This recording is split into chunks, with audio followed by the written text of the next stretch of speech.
Hey there, welcome to the new header settings. I will show you how easy it is to transition from the old one to the new one and some of the amazing features that you can do with the new header. To switch, click on Upgrade Header and click on the big switch button. You have this warning.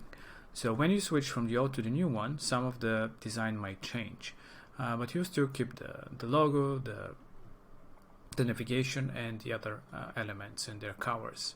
But you can easily readjust and add new elements through the new interface. Click on yes, and the transition will happen right away. So now you're in the new header. Styling, as you can see, is completely different. You have the option, this is your main row, you have the option to add widgets next to on the left side, middle and right side. You can create margins with the dots between the elements, as you can see here. You can simply adjust the margins, for example, and you can add new elements by clicking on the plus icon. Click on the element you want to add and it will be added to the design, and delete it if you don't want it.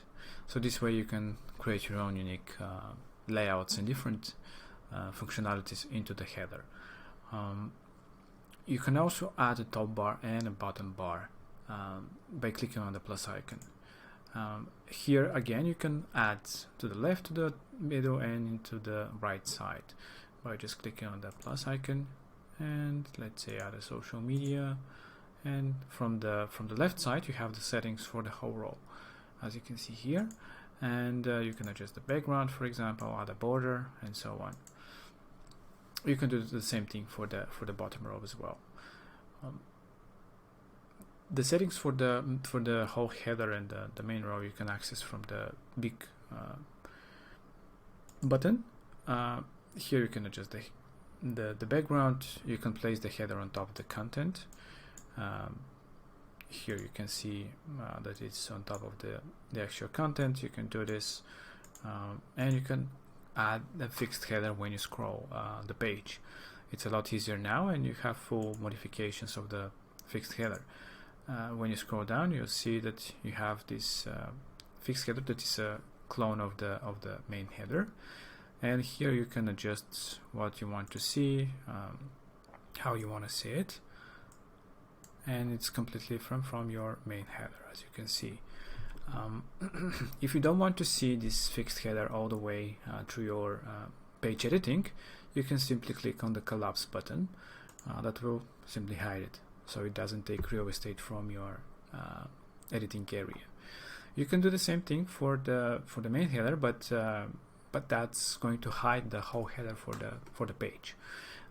So simply this header will not be visible when you preview this page and your customers preview it. The other settings you can do for the header are the header layout. In the header layout, you have the option to select out of 5. So for example, if you want to switch to the vertical left, you'll see that everything transitions to the left side. You can adjust the margins again, you can adjust between elements, you can drag and drop easily again to adjust the position of the different elements, and you can again go back to the old version. This way you can play around, you can create different stylizations and modifications. Drag and drop to arrange position of elements, simple as that. Very easy. And you cannot add widgets from the add widget option, but only from the add widget button between sections. You have these great widgets to work with. You can add call to actions very easily now, and adjust many different settings. The important widget here that we've added is the menu widget, that you can adjust the elements inside very easily, a lot easier than before. You can change the names, you can change the URLs now, add a mega menu if you want with the plus icon, and simply click on the pencil again to edit it. To create submenus, it's very easy now.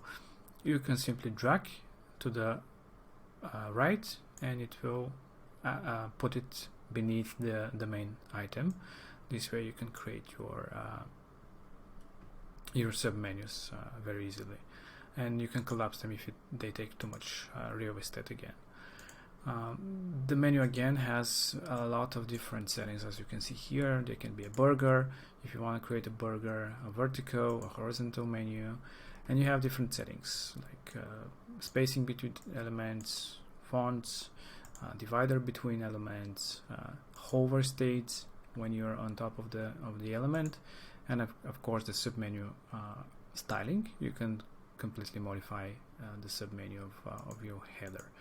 As you can see, this is the nice animation that is selected from hover active item color settings.